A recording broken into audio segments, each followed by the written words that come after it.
Hey y'all, I'm back with my November and December 2021 reading wrap-ups. Stay tuned.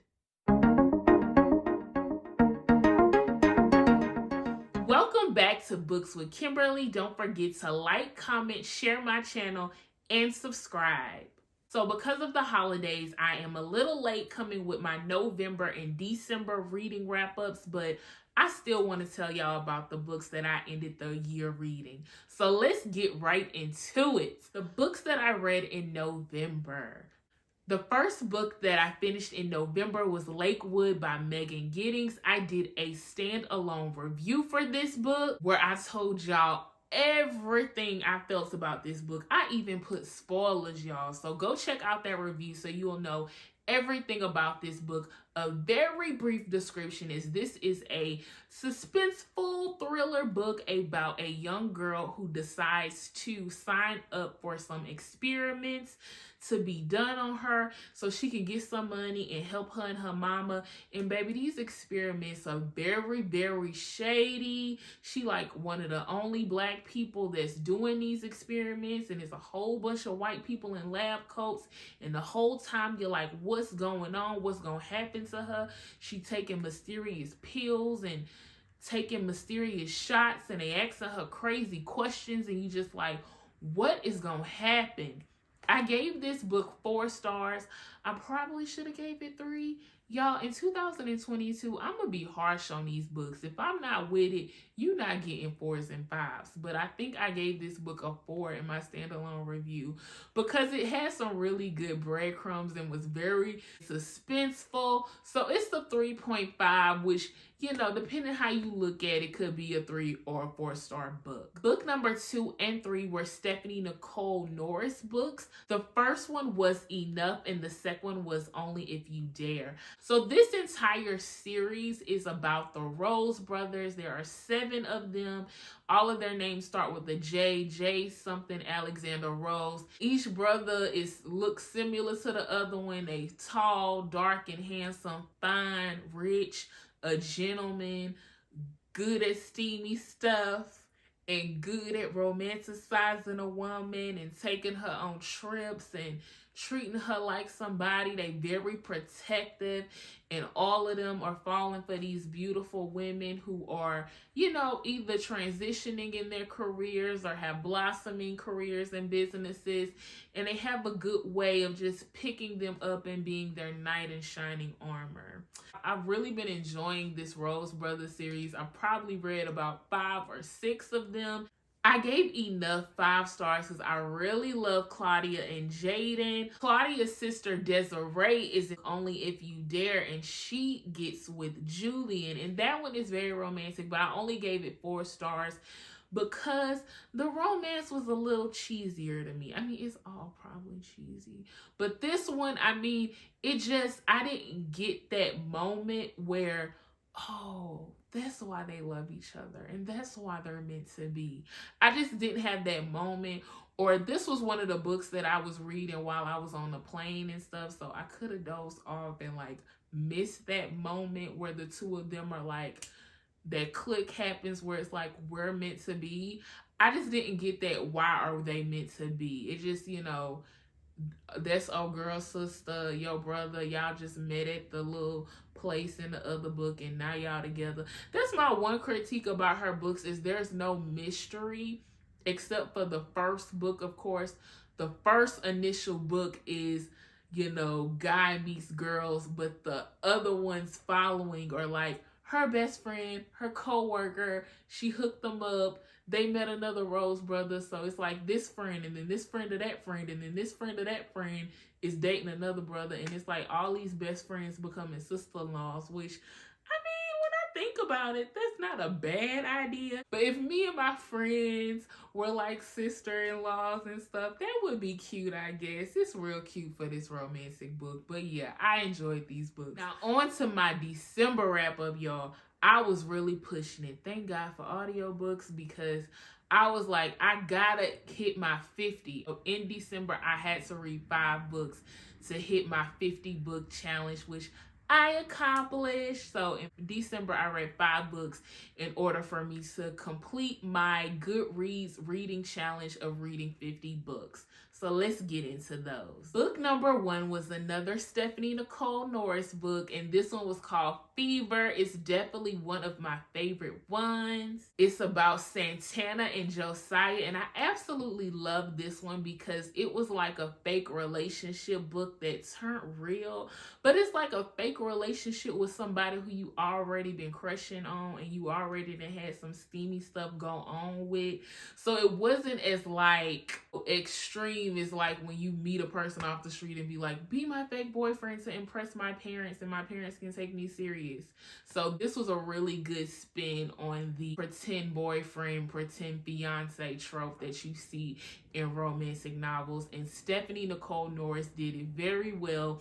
I love this book and gave it 5 stars. Book number 2 and 3 are also by Nicole Norris. I read A Lifetime with You, which was Jonathan and Octavia. This one was cute. I gave it 4 stars because Jonathan and Octavia, they met each other in book 1, but we didn't get to find out about their love until like book 4, I'm thinking. And it just was like, you would get little hints of them like, oh, we're best friends. I'm interested in this trope of like best friends becoming lovers. And I just felt like this one was a little, it was cute, but it just didn't give me everything I wanted. And it is probably because them being best friends, a lot of those scenes that really build a relationship you don't get because they've already established that comfortability. I do like that this book had a little added spice because a former boyfriend of hers came in and there was a little tussle over your girl, so I was liking that. But still, I felt like I wanted just a tidbit more. You know, more romance, more drama. I will say with these Nicole Norris books, I do wish the women wouldn't question themselves so much. I mean, I guess that's realistic, but I keep hearing this like, he's rich, he has money, why would he want me? Sis, because you fine and you successful. Why wouldn't he want you? You know, like maybe in real life you be questioning yourself, but in my romance books, I just want these girls to be like, you know, doing the things. You know, have a little JT and Carisha in you and just get the guys and be in control. Oh, but I guess that would make them like alpha females and these are alpha men, and you know, these characters have the rest in their femininity. I'm just rambling, y'all. But the third Nicole Norris book that I read in December was She Said Yes.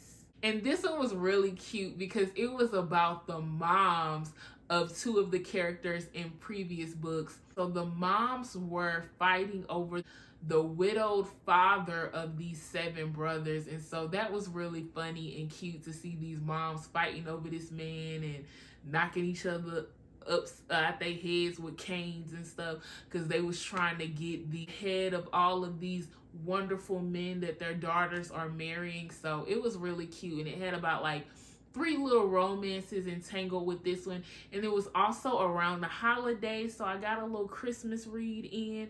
So this one was cute, and I gave it 4 stars as well. Now, the last 2 books were audio books that I started months ago that I was like, look, Kim, you gotta finish these books.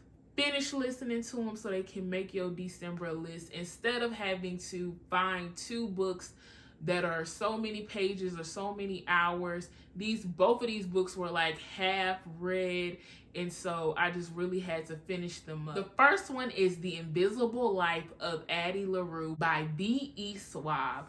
This book was so interesting, y'all. I have to tell y'all about it. So this book is about Addie LaRue. I think it starts off in like the 1700s where we meet Adeline LaRue, who is in France. She is living in Vion, France, and her parents are about to marry her off to an older widowed man who has children, and sis don't want to get married. So what she does is she goes to the woods and she prays to the darkness, and she makes a sacrifice and prays to the darkness to stop this wedding. And when the darkness comes, and materializes in front of her. He becomes this man of her dreams who she's been drawing out since she was a little girl. And he asks her what she wants.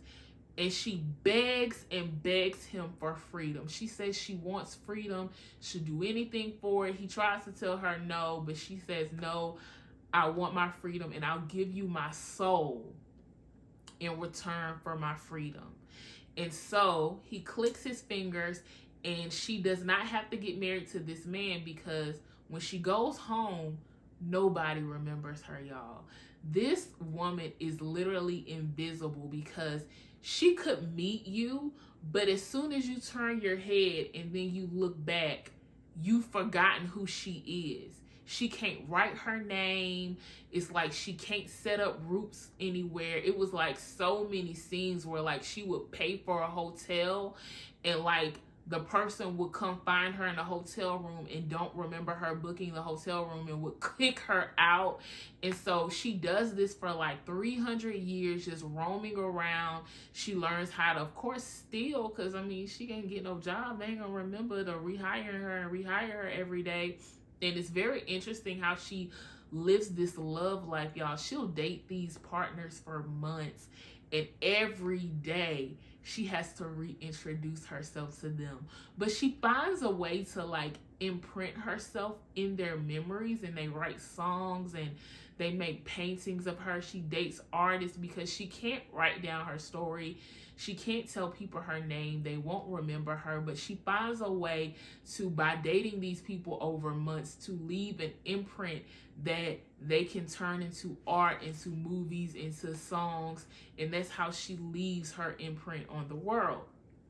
Now, fast forward to present day New York City. I think it's like 2013. She goes into a bookstore, steals the book. As she's leaving the bookstore, the man at the counter, y'all, chases her out the store, and she's like, wait, you remember me? He like, yeah, I remember you. And that is where the story gets really interesting. This book was really good. I give it 4 stars just because it's such an interesting concept.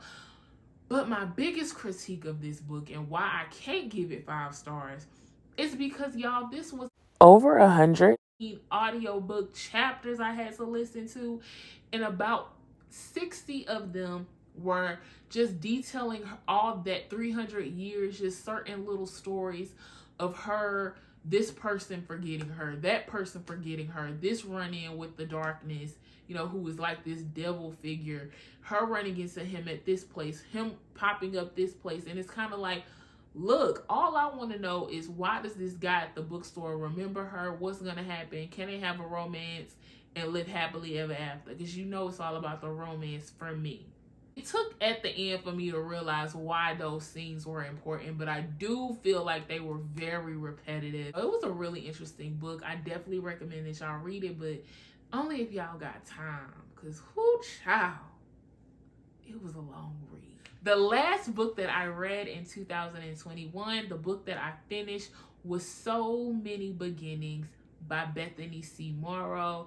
I was so excited to read this book, y'all. This book is a remix of the popular Little Women novel. I remember reading it as a child, and I also love the movie with Susan Sarandon and Kirsten Dunst. It's such a good movie, and I was so excited to have this book with a twist on it.